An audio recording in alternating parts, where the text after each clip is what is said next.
Assalamualaikum warahmatullahi wabarakatuh. Selamat beraktivitas anak-anak. Ketemu lagi dengan Pak Farid. Pada kesempatan kali ini, khususnya pada pertemuan ketiga ini, kita berjumpa lagi di mata pelajaran akuntansi dasar. Pada pertemuan ketiga ini, Bapak akan melanjutkan materi pada pertemuan yang sebelumnya terkait tentang akuntansi dasar. Biar materi pada pagi hari ini lebih bermanfaat, mari kita awali dengan membaca basmalah bersama. Bismillahirrahmanirrahim.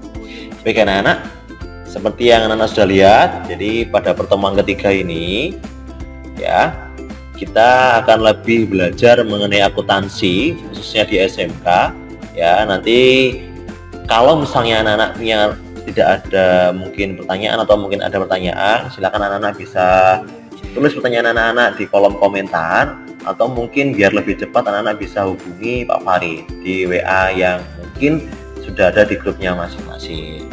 Oke. Pada pertemuan ketiga ini kita nanti akan membahas di KD 3.3 dan keterampilan 4.3 yang nantinya membahas terkait tentang jenis dan bentuk dari badan usaha. Nantinya anak-anak juga harus bisa memahami dan bisa mengelompokkan tentang jenis dan bentuk dari badan usaha.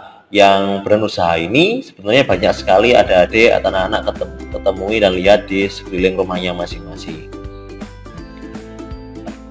Untuk indikator pencapaian kompetensi 3.3 ini, yaitu nanti anak-anak harus bisa yang pertama menjelaskan tentang bentuk-bentuk badan usaha.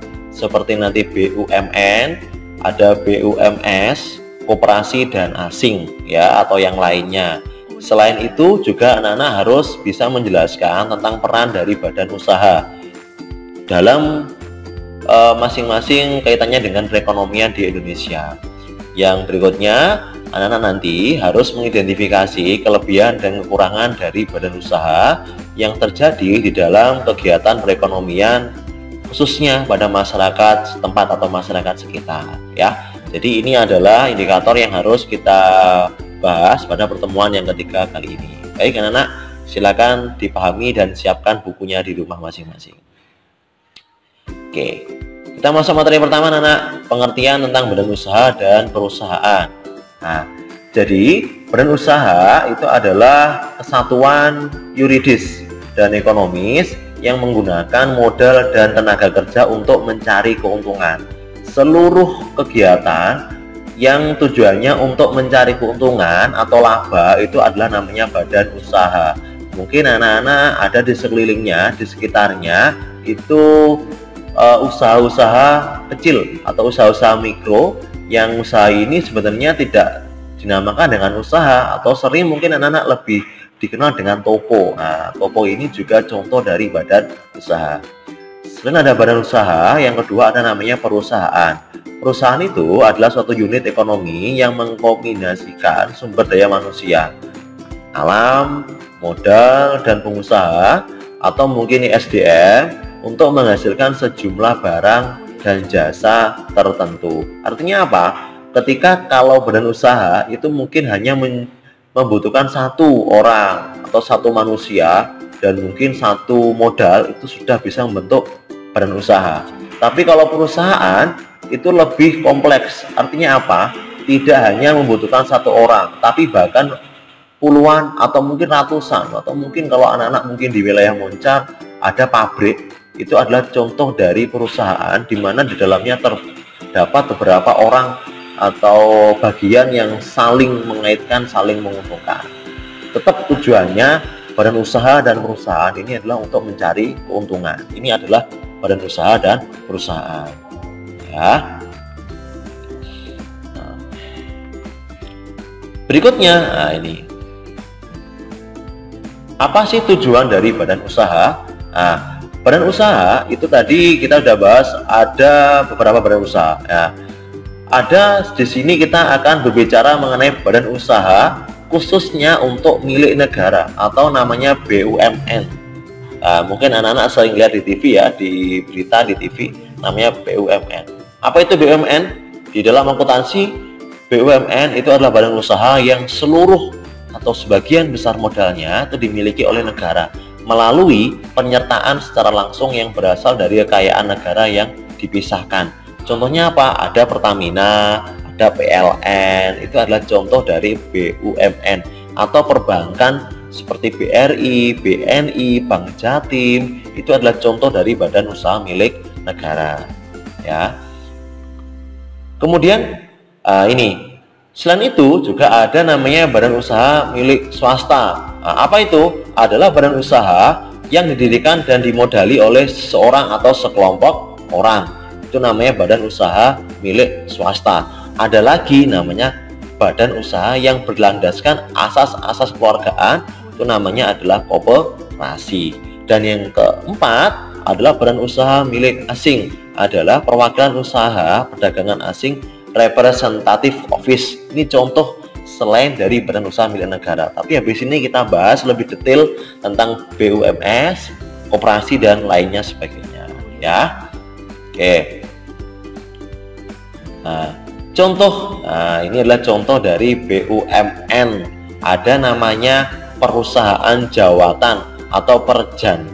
Mungkin anak-anak yang suka jalan-jalan ada dengar istilah jawatan ya di salah satu daerah di Banyuwangi. Itu adalah sebenarnya kenapa Pak kok namanya jawatan dejawatan? Itu karena jawatan di satu daerah di Banyuwangi itu adalah contoh dari BUMN atau perusahaan jawatan. Perusahaan ini sebenarnya adalah perusahaan milik negara, namun modalnya dimiliki oleh pemerintah.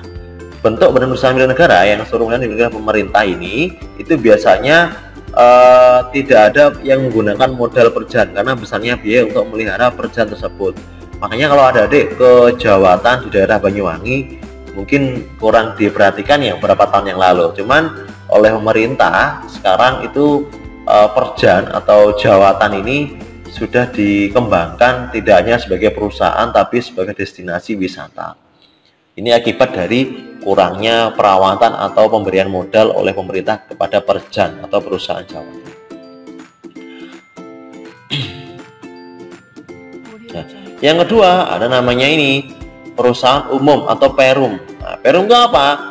Perjan yang sudah dirubah atau perusahaan jawatan yang sudah dirubah. Tujuannya tidak lagi berurusan kepada layanan tetapi sudah profit oriented atau untuk mencari keuntungan. Perum juga seperti perjam dikelola oleh negara dengan status pegawainya sebagai pegawai negeri. Contoh adalah Perum Peruri, satu perusahaan untuk apa? Untuk apa ya kira-kira yo? Nanti silakan ditulis yang tahu jawabannya, silakan tulis di kolom komentar, nanti ada hadiahnya ya. Perum Peruri itu ada apa? Itu adalah perum. Selain ada perjan, ada perum, maka berikutnya lagi ada namanya persero atau perusahaan perserongan. Atau tujuannya adalah yang pertama untuk mencari keuntungan dan yang kedua memberi pelayanan kepada umum. Selain itu, modal pendiriannya berasal dari sebagian atau seluruhnya dari kekayaan negara yang dipisahkan berupa saham-saham. Artinya apa? Perum atau persero ini PT ini tidak seluruhnya pemilikannya adalah miliknya negara. Pihak asing, pihak swasta itu boleh memberikan sebagian modalnya di perusahaan persero atau mungkin PT. Mungkin anak-anak di wilayah Muncar atau di wilayah daerahnya masing-masing itu ada namanya PT. Itu artinya apa? PT itu adalah perusahaan swasta atau juga perusahaan negeri yang di dalamnya modalnya bisa dari pemerintah juga bisa dari pihak swasta.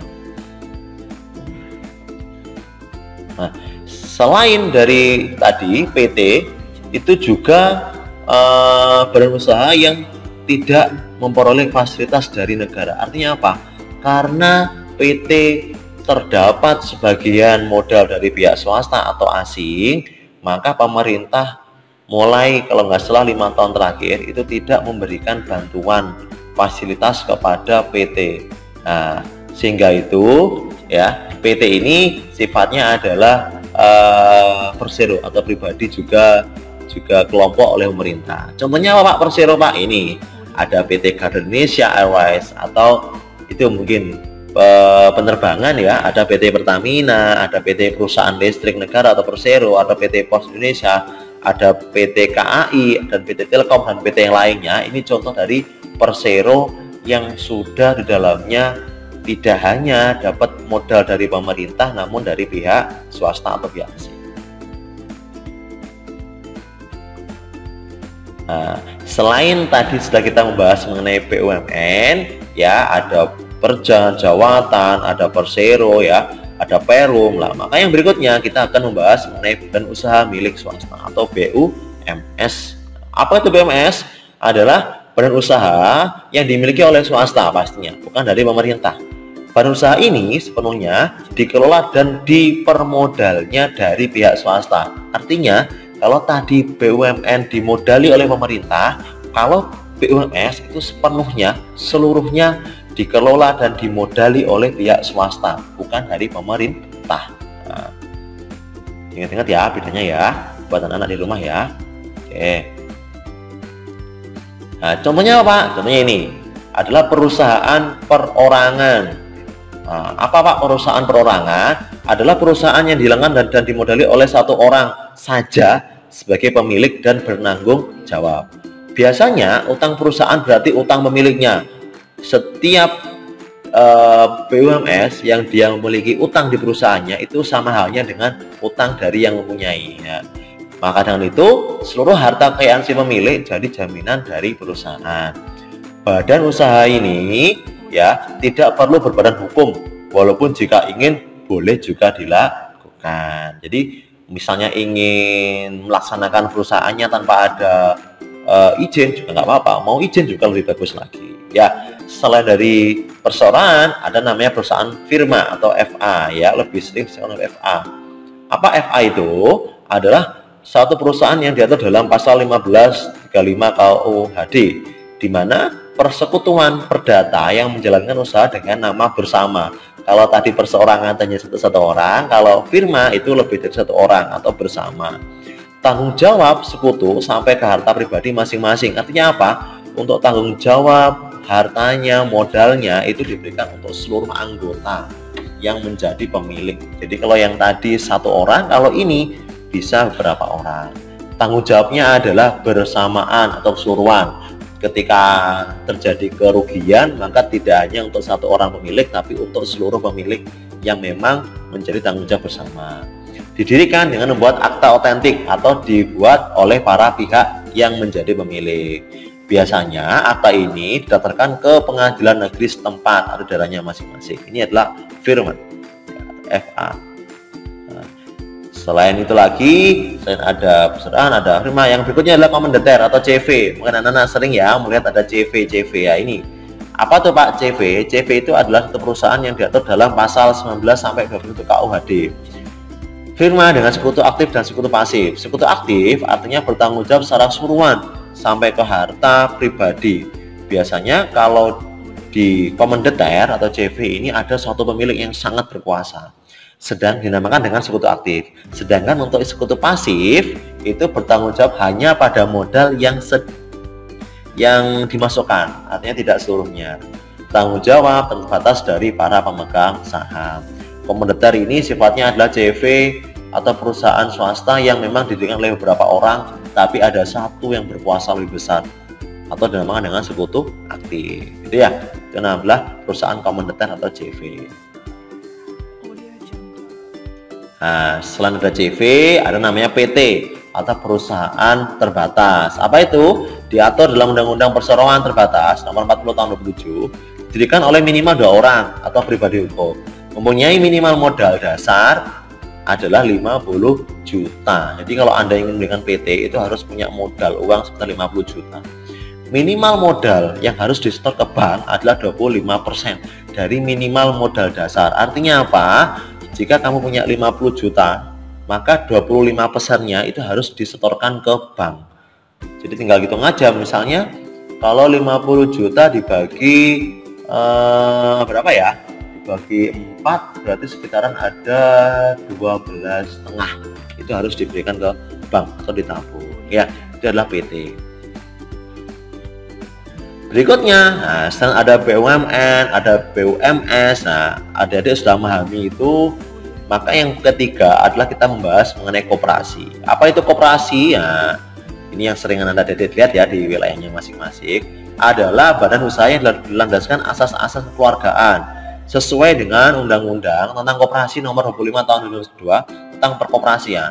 Dibentuk oleh orang-orang, ada namanya koperasi primer, atau koperasi-koperasi, namanya koperasi sekunder. Dibentuk dengan membuat akta pendirian yang membuat anggaran dasar sesuai dengan badan hukum yang sudah disahkan oleh pemerintah. Itu adalah koperasi.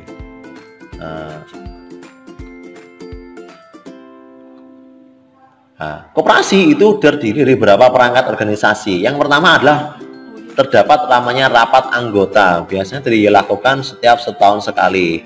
Adanya pengurus atau direktur, adanya pengawas atau komisaris. Modal seluruhnya dari anggota. Anggota itu siapa? Adalah seluruh orang atau pihak atau mungkin bagian yang berkaitan dengan koperasi. Namun tanggung jawabnya juga dipikul oleh seluruh anggota. Rapat anggota itu adalah pemberian kuasa penggunaan paling besar kepada para pengurus. Ini adalah koperasi. Oke adik-adik, anak-anak seluruhnya, itu adalah sekilas tentang badan hukum. Mungkin adik-adik perlu digarisbawahi tentang BUMN, BUMS, dan koperasi.